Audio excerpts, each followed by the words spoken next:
We need to have a heart-to-heart this morning. There are some of you that something has happened in your past that you do not believe was fair.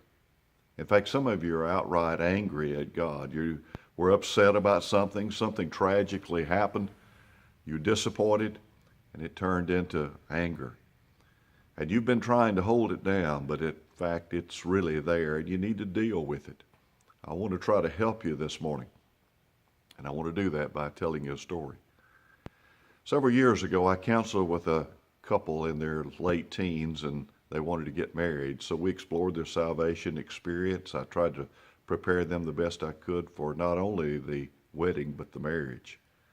And indeed, they were married on a beautiful day, and it was a wonderful occasion. They exchanged their vows, and they started their life together. Within a year, this young bride was pregnant with her first child, a little girl. Everybody was excited and looking forward to this new addition to the family. But something tragic happened about several weeks just before her delivery. She had a brain hemorrhage. They rushed her to the hospital. The doctors did everything that they could.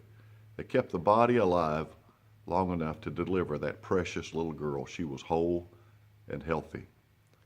But then afterwards, the family tragically had to say goodbye to their daughter, to their sister, to their wife, to their friend.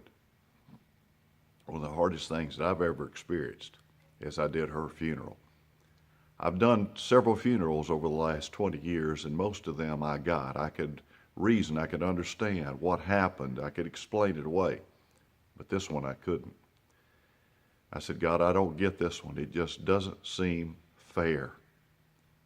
And so when things like that happen to us in our life, like with this family, what do you do? Where do you go? Where else can you go but to the Lord? 2 Corinthians chapter 5, verse 21.